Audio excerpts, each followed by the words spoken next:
17-year NHL veteran, 996 games, a World Junior Championship, a ton of other great moments for Dean, where he talks about today a moment when he's actually on the golf course with Joe Sakic and another couple of teammates, and they're relishing about, why did I get traded so often? And it was Joe Sakic's words of wisdom that just said, Dean, there's a reason for it. And you're going to hear all about that in today's episode. I look forward to unpacking it with you. Guys would say, well, if you're injured and you're out, you have to work harder than those guys that are playing, because when you get back, you need to be ready to capitalize on your opportunity. Welcome to the Win All Day, Everyday podcast presented by Prairie Hockey Academy. My name is Barrett Kropp. I'm the host for today's show. I'm also serve as a general manager at Prairie Hockey Academy, and we're excited to have 17-year NHL veteran with us today on the show, Mr. Dean McAmmond, coming to us all the way from the Okanagan. Dean, welcome to the show. Glad you can come on. I'm pretty excited, Barrett. Thank you for asking me to come on, and I'm looking forward to spending the next hour or so with you talking about the good old days. Yeah, absolutely. Speaking of the good old days, Dean, talk to us. Tell us the story about your very first NHL game and your first face-off in the show. What was that moment like, and who was it against? Well, it started all back. So obviously I was drafted by Chicago as an 18-year-old. I never started that first year, but we were actually in a game in Prince Albert back where we met. And we kind of connected in the beginning of our relationship, but we were losing 8-3 or 8-2 to the Medicine Hat Tigers one night, and halfway through the second period, I never saw a shift for the end of the second period, and then into the third period, I never saw a shift again, and I was like bewildered. I mean, I was a first rounder for the Blackhawks, and here we're getting crushed by the Tigers.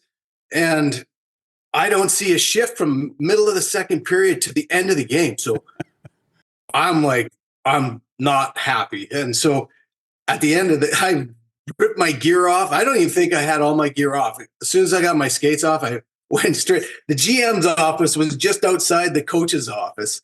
So I went through the coach's office, down the hallway into the Raiders room, the GM's office. And the man's name was Dale Engel, and our general manager. And I was like, Dale, what is going on? What is that guy doing? I started ripping the coach for benching me. And I was like, what? He said, sit down and shut up.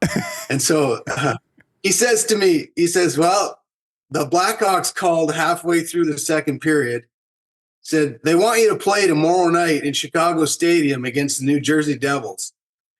And I was like, what the heck? I didn't even have a contract. I was unsigned. I didn't have a contract with the Hawks yet. So he's like, yeah, so you're going up to play tomorrow night against, you'll leave tomorrow morning. And I was just like, oh my goodness. I kind of, backpedaled a bit on my attitude, and I was like, okay. And so the next morning I get to the rink, and Radar Horning is our trainer, who I think he still might be in Red Deer, I believe. I mean, he's been around a long time, but I think he still might be with the Rebels, but I'm not sure. But so I show up in the dressing room, and Radar hands me my skates.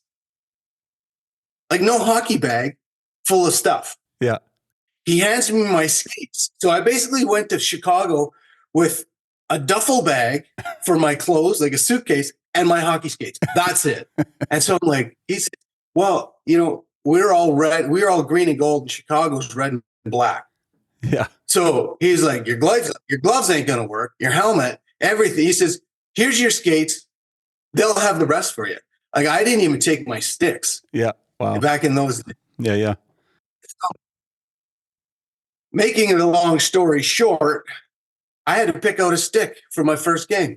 The only one that looked like mine was a PP-27, the old Coho. Remember them? The wooden fiberglass? Yeah. It had about the same curve because they're all stock. And this player's stick was stock.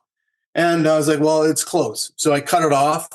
Here was Stu Grimson's hockey stick. I could barely lift it, let alone try and play with it. So just a big piece of 2x4. It was. I could barely get my hands around it. It was that big. So then we played Jersey that night. That day that I flew in. And Brent Sutter was my centerman, and Rob Brown was the right winger on our line.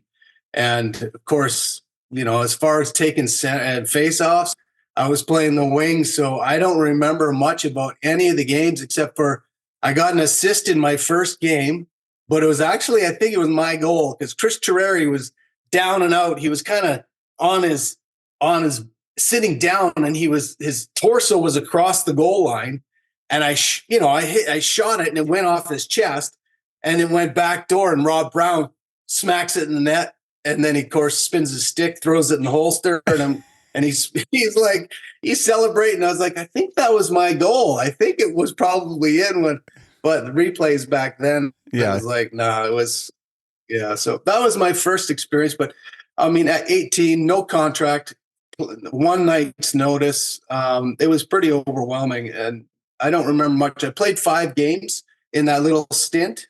I remember we went into New York City, played the Rangers, and I remember lining up for a face-off as a winger up against, it was at the blue line right in front of their bench. And just took verbal abuse for about 30 seconds. I'm like, just drop the puck, drop the puck, drop the puck. I need to get away from this bench. They were just ripping me apart. And I was like, that was my first introduction into the life of the NHL. Wow. Yeah, that's a great story. It's a fascinating journey that, let's back things up. We've seen the story now of your first moments in the NHL, but obviously there's a lot of blood, sweat, and tears to get to that point. Small town Alberta boy, right? Talk about your minor hockey days back in Alberta and how you got to Prince Albert with the Raiders. What was that journey like, and how did you get there? Well, like every kid, you kind of, start skating. I was in a learn to skate program with my sister, and then started to play hockey around maybe 6 or 7, like organized hockey. And of course, in a small town, Alberta, in Grand Cache, it was not a huge town, so we didn't have a lot of infrastructure as far as our minor hockey. I mean, we had teams, but I think we had 2 house league teams per level, 2 or maybe 3 at most house league teams, and there might have been maybe 10 kids on a team. So it was pretty thin. And then we had one traveling team that we would go to the different towns, and we kind of put together our best, 20 kids out of that group in Pee-wees or Bantam or whatever. So it was very, it wasn't super high level hockey. I actually tell stories about when I had in Bantam, either Bantam or Pee-wee, we even had troubles getting coaches. So a couple of the moms coached our team that year. And so my 2 buddies' moms coached. I even had team pictures. One of them was a huge Flames fan, so she's got a Flames jersey. The other one's an Oiler fan. So our team pictures is them in their jerseys and us kids sitting there in front of them. It was very grassroots, and it wasn't like what you see now with these elite teams and moving all these programs, and it was totally different. So anyway, but I was a little bit, I was a good skater, so I kind of had a little bit of advantage, and it drew some attention. When I was 13, I went to Prince Albert Raiders training camp. It was tryout camp. I wasn't tryout, it was a spring camp, and my older brother is 4.5 years older than me. He actually played for the Raiders at the time.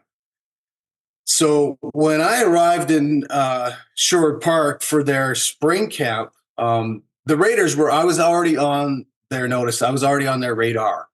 And that camp was kind of the first step into that world. And I just remember I was in a league where I was playing up against kids that were Bantam, AAA, Pee-wee AAA. They had these jackets, which all these different levels. And so it was a little bit overwhelming. But when I got out on the ice, one kid ran me in the corner, and I don't remember the rest of the whole spring camp.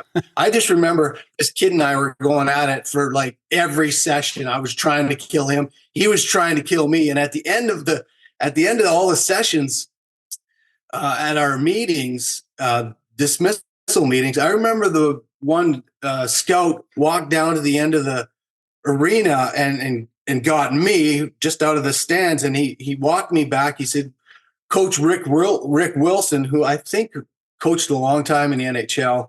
I don't know if he's still involved. He was with Dallas last time I recall, but he was the coach of the Raiders, and he was like, he wants to talk with me. So I was like, oh, okay. So I'm walking down, and here's this other kid sitting with Rick Wilson. And I was like, holy, I think we're in trouble for all our antics on the ice. And so we get down there, and Rick's sitting in the stands, and this other kid's there, and the one scout who brought me down.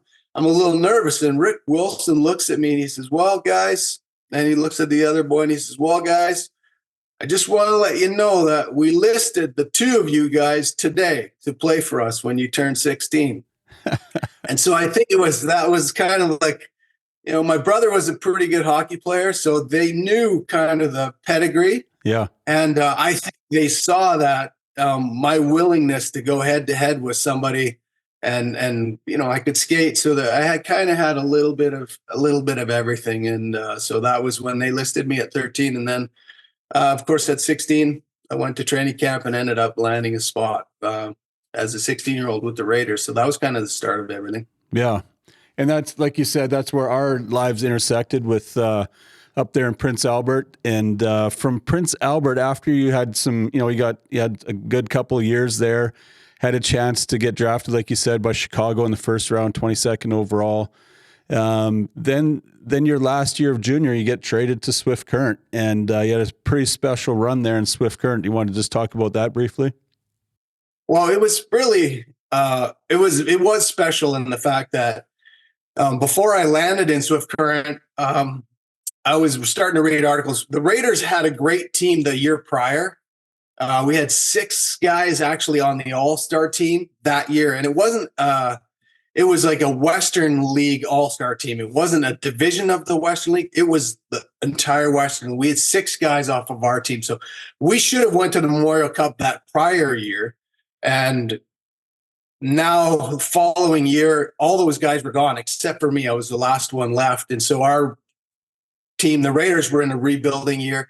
And so I was kind of like being offered up for trade. And I was surprised to go to Swift Current because Swift Current was in first place at the time.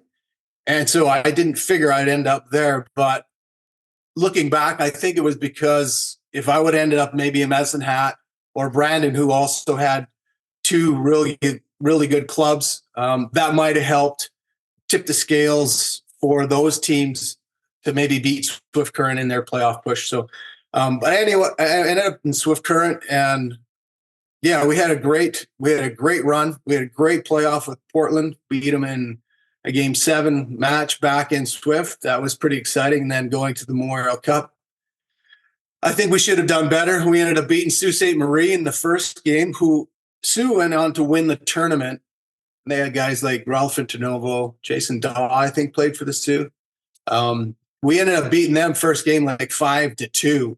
And then after that, we kind of floundered, struggled, lost to Peterborough, who had Pronger and a few other players back then. I can't remember them all, but and then just kind of fell short at the Memorial Cup. But I think we probably should have won. We had a great team when I was there. Tyler Wright, who was a high draft pick with Edmonton, was there. We had Andy Schneider, who was a great draft as well. I think he was in Ottawa, and then we had some really, really high-end players that actually never went with any longevity to their NHL careers, other than Tyler. But we had some really high-powered offense. We just fell a little short on the back end. Yeah, and that you had some great teammates there in PA, and then some great teammates in Swift Current, and then that put you onto your journey into the NHL. And 17 years, 996 games. Lots of great memories. With my team now, the other day we were in Calgary for a showcase, and we had a chance to, we're sitting in the room, and there was some highlights, and the best 30 goals of the century, or the best this and the best that. And we got talking about, have you ever seen the one where it's the best hits? Remember Don Cherry's best hits video? And I said, actually, every time I watch the best hits video, whether it's Don Cherry or TSN, a buddy of mine, he's usually on about 3 or 4 of those highlight clips in a top 10. So if people are familiar, and you've watched the recent top 10 of the biggest hits in NHL history, Dean, talk about a couple of your injuries. You've had some significant injuries when you played, getting blown up behind the net one time, getting a forearm shiver by, I think it was Pronger coming across the middle.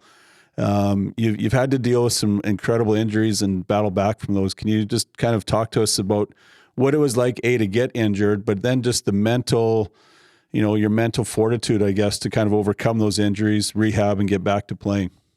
Yeah, you're right. I did have a few injuries, and yeah, they did come at the hand of body checks and whatnot. The injury the big hits, the rock'em sock'em stuff that we're talking about early on, actually, in those first 5 games that I was talking about when I was an 18-year-old, I actually was on rock'em sock'em 4. I don't know how many there are now. There's over 25, I'm sure. Yeah.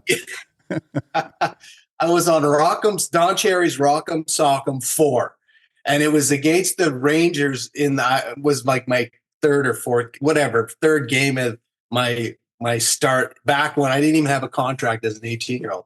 And I went down and some guy, I think it was one of their D-men, just laid me out up against the boards. And so that was, maybe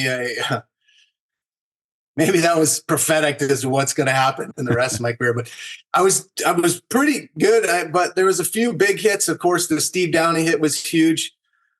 That was a pretty big moment. But fortunately for me, I walked out of the hospital that night. I didn't have anything really that was totally wrong. Now, my wife might say that's not true, but I didn't have anything that was going to, really hold me back for quite a while. That was about a week I had bad shoulder, and then I had a protocol because I was knocked out for like 20 minutes. There was, some caution there to, delay my return, but, very, very, very close. It could have been a disaster. So yeah. I'm pretty fortunate to not have anything seriously have happened at me, for me at that point. But other injuries, of course, Pronger knocked me out game 3 of the Stanley Cup Finals in 2007.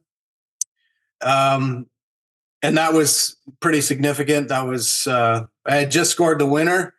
At that time, it was just the go-ahead goal to make it 3-2, and then we went on to win. But so I scored that goal, and then the next period, he caught me coming across the blue line. I took a shot on a turnover, and I tried to step around him, and he just threw his elbow out, and that was it. It was lights out. But again, I tried to practice the next day, but because when I fell, I hit the back of my head.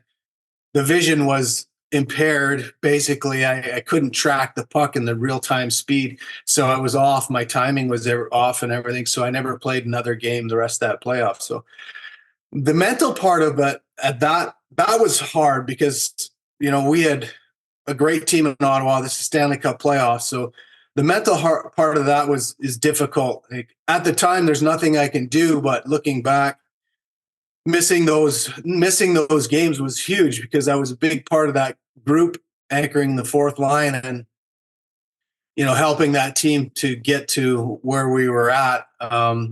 It's kind of hard looking back now, but, in the moment, there's nothing you can do really other than just try and rehab. Again, in the 2004 Cup run with the Flames, same kind of idea. I was having my second back surgery, so it was pretty traumatic as far as like it was pretty injured, but there's nothing you can do at that point. I mean, it's different if you're hurt, and you're trying to play through it. There's a mental fortitude and a kind of push through that lots of players have, but when you can't play and you're on the sidelines watching, it's actually, Theoren Fleury made a statement in his book. He says it's not the fact that he just couldn't play. It was the hope of playing, right? The hope, the anticipation to get back in that was killing him. And he said that in his book. And I can relate to that. It's the hope of getting back in, the hope of being when you're going to get back in. That was it's really difficult. And of course, in the playoffs, it was hard watching us. It was great watching us win, but in the 04 Cup run when we ended up losing to Tampa,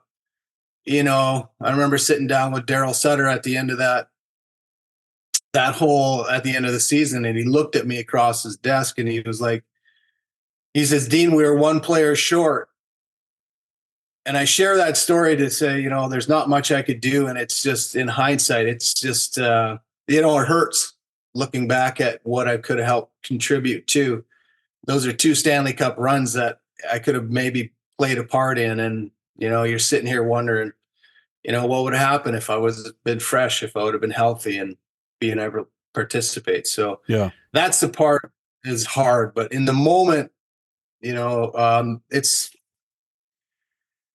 it's not easy, but all you can do is wait for your opportunity and prepare.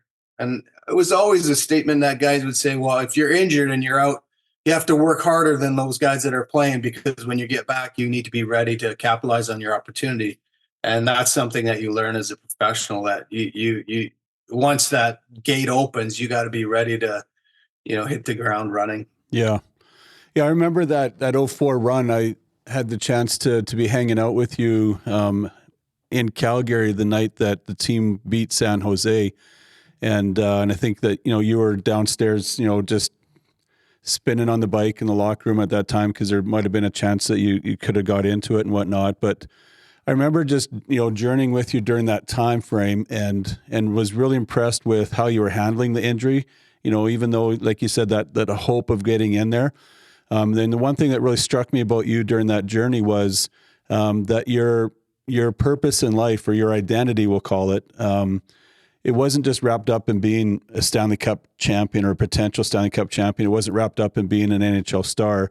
Your identity is in something else. And I think that's what really helped you probably get through some of those injuries, is it not? 100%, Barrett, 100%. In the moment, our who I am and my faith and what I believe and what I understand about myself is kind of my anchor in the moment. Would I have liked to win the Stanley Cup? Absolutely. Looking back, now that I'm, years past that, we can reflect and look at, wow, it would have been terrific. And but in the moment, in our day-to-day lives, we can only do what we can in the day-to-day process.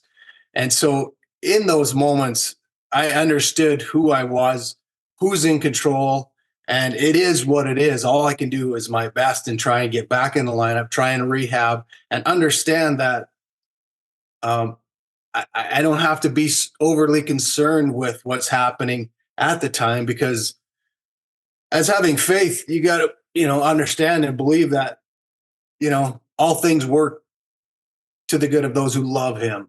And when I say him, I'm talking faith in God. And I understood there was enough in my life that, yeah, it's a speed bump in the road, but it's just part of my journey. Of course, look, again, I would have loved it to be a little bit different, but that's the way life is. And there's not much you can do about it except for just kind of roll with, the things that life gives you, come along Yeah. and deal with them in the best way you can. And of course, faith and, yeah, faith that helps us in the moment to just continue on with our journey. So Yeah. that's kind of where I was at in those times. And it was exciting, of course, being a part of that and being grateful for what you do have, right? I was in the NHL and I still had a career. I still had, a great family, and things were good other than the fact that I couldn't play. So there was lots of upside to that. Yeah, for sure. And even as you battled through those injuries and were able to kind of manage through it, with a good head and a good heart, in the midst of your 17 years, you also had another challenge, or maybe some speed bumps, some people would consider them. You were traded a few times. And sometimes when you're traded, you can kind of have that mindset of, well, maybe this team, it sucks that this team doesn't want me, and you take a negative approach to it. But at the same time, It's, hey, that team wants me and they got a really good role for me. So talk about, you had a few stops. We should almost have a trivia contest here to see what if people can, our hosts or our guests can, our listeners can list the teams. So I mean, you had Chicago. Help me if I'm going to go wrong here, but you had Chicago, Edmonton, Calgary, Islanders, Jersey, Colorado, Philadelphia.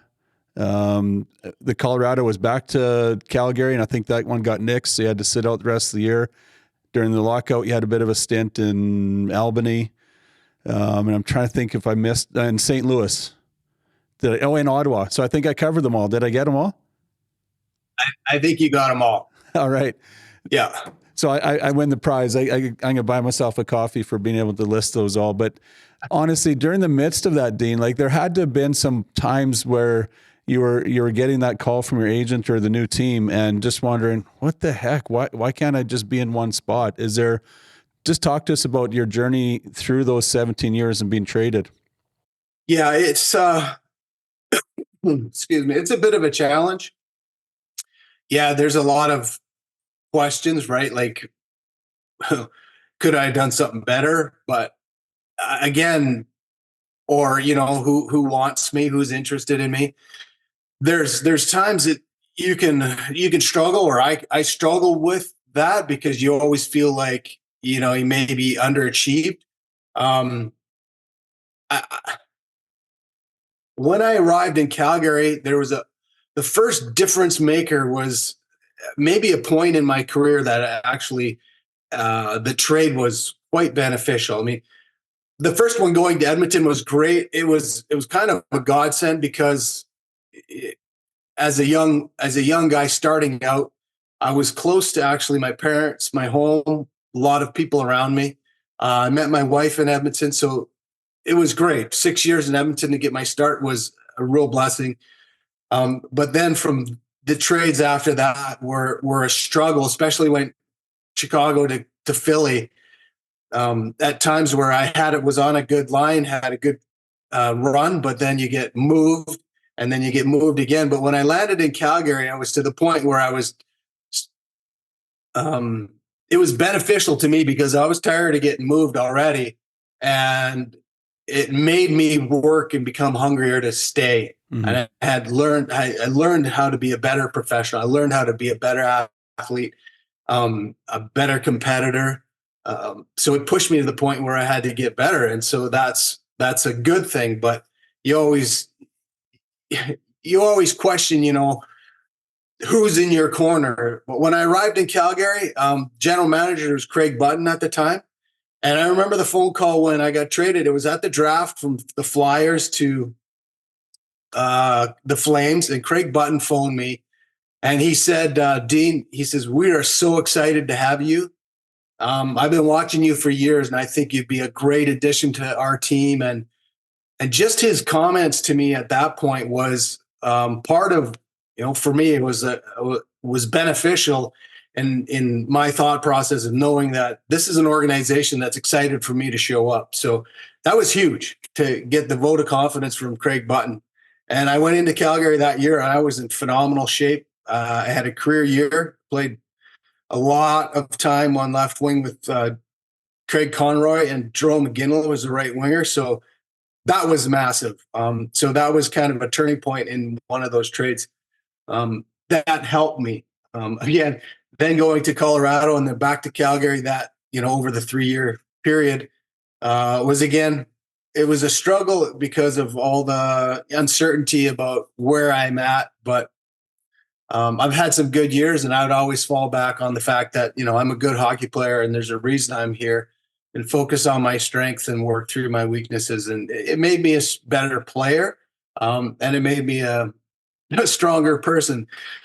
Yeah. One story out of that whole thing was actually we were in the Okanagan here, and a friend of mine who I played with in Edmonton worked with Colorado. His name David Oliver. He and I were in the Oilers together, and he was in management with the Avalanche. as a player development, and he lives here in Vernon. And he called me one day. He said, "Dean," he says, "You want to go golfing?" I was like, "Yeah, I think I can make it." He says, "Joe's coming in." I was like, "Joe?" He says, "Yeah, Joe Sakic."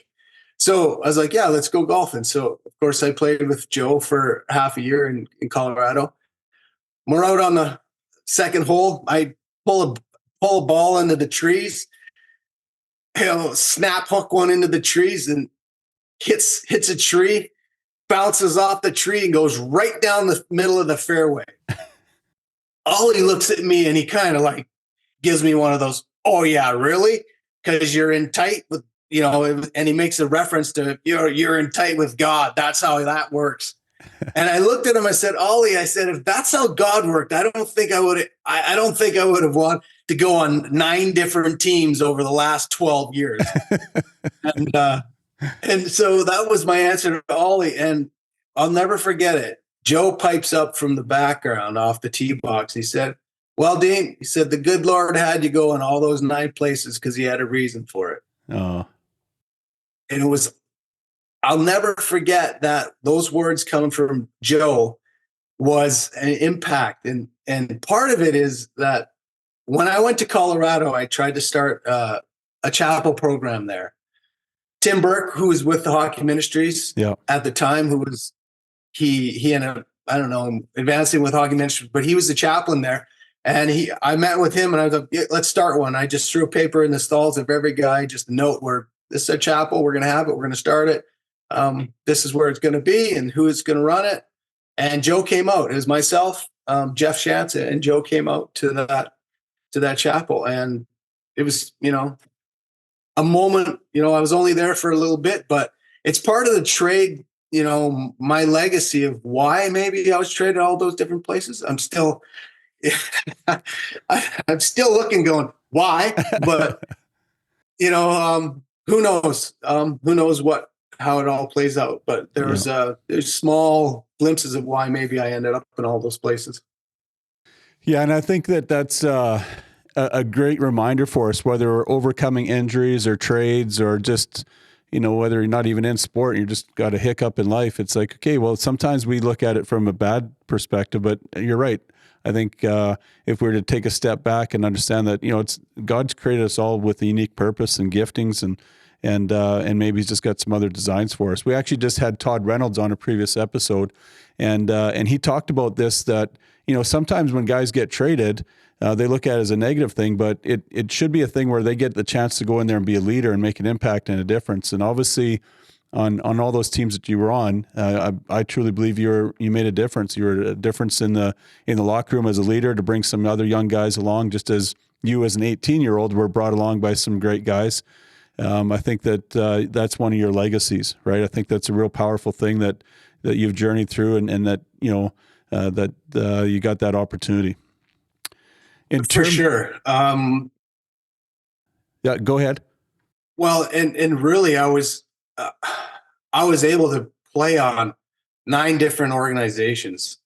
I was able to, have so many different people, teammates that I was able to play with, relationships, even if they were just, short term kind of hockey teammate focused. It was really pretty special, because there's a lot of relationships there that I do have with a lot of organizations. And, what doors that has for me, not that I'm pushing on them to try and become a coach or anything like that, but,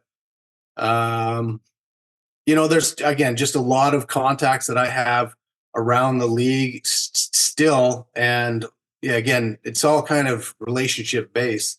I just remember in Calgary one time, I had my kids there and the Blackhawks were in town and they're playing the Flames, and the coaches that were in Chicago were in St. Louis when I was there.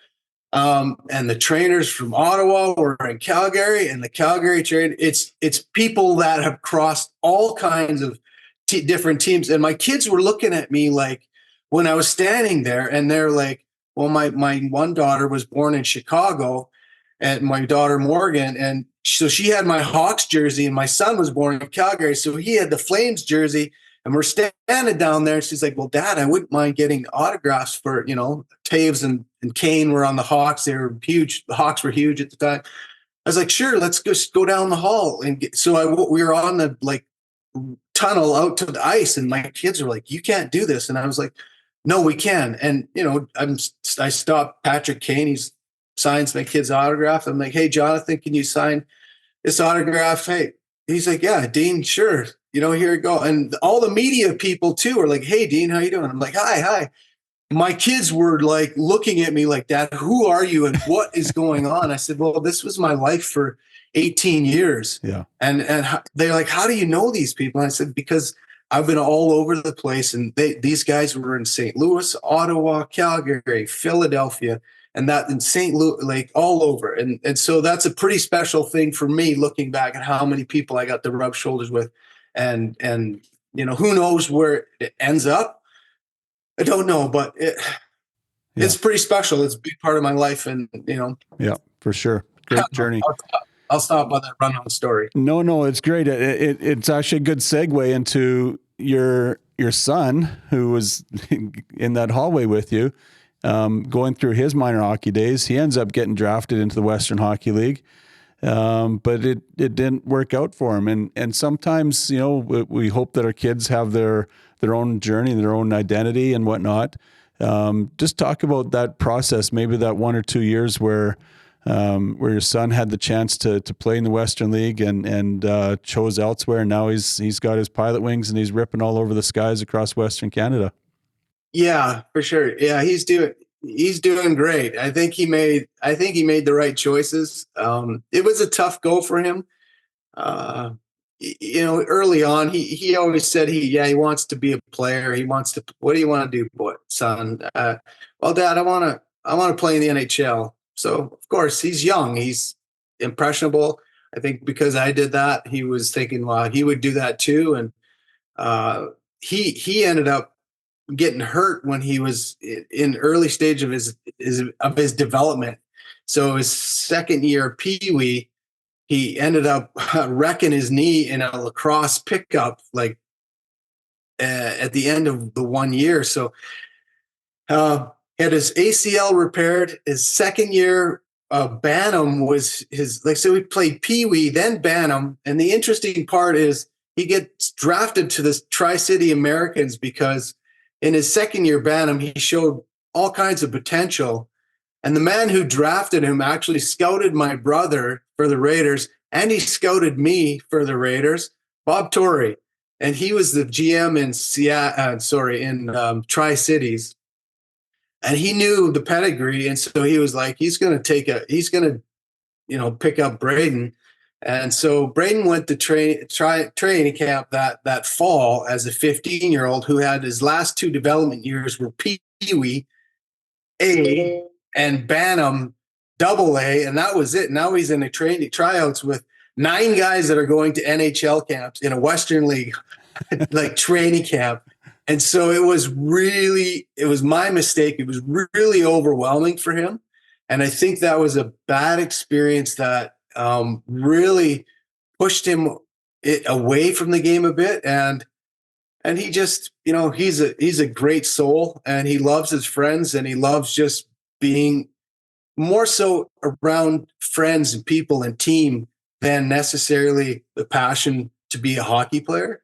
And he just chose to be on a team with his buddies at school. I want to play basketball, and I want to play volleyball and be with my friends and be with that group. It wasn't, which I respected totally.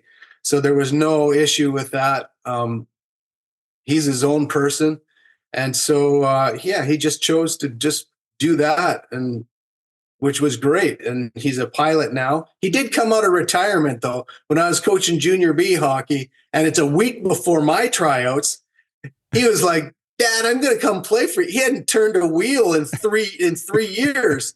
He hadn't played. And he's like, Dad, I'm just going to come and play for you on the nights now. And I'm like, yeah, it's junior B, but it's still junior. And he was like, oh, I'm still gonna come play for you. And so I had to talk to the owners and say, well, he's a good player, but might take him a month or two. So just give me some time with him. And so he came, and that was the COVID year. And he ended up He ended up scoring one goal from it was a quick snapper from the blue line, found through traffic, scored his goal in juniors, the junior B. That's it. Hung him up again. That was it. That was good enough for him. Retired, and that's it. He's now playing senior hockey in Prince Rupert. Oh, wow. Yeah, so he still picks up the game. And so, but to be drafted by the Americans is kind of a cool thing. And it's special for him to, dip his toe in the water. Yeah, for sure. Just a couple kind of last pieces for the show today, Dean. We have a segment called Guide and Provide, and it's where we ask our guests just to give us a piece of advice. And my question for you today would be, as you've journeyed through junior into pro, and now, like you said, with your son having a bit of a journey there, and what advice would you give, like the 50-plus-year-old Dean, what advice would you give to 16-year-old Dean? Well, I think a lot to the 16-year-old Dean, a lot. But it's something that, of course, now you understand how to be a pro, how to get there, what it takes, how to stay there. So I would probably,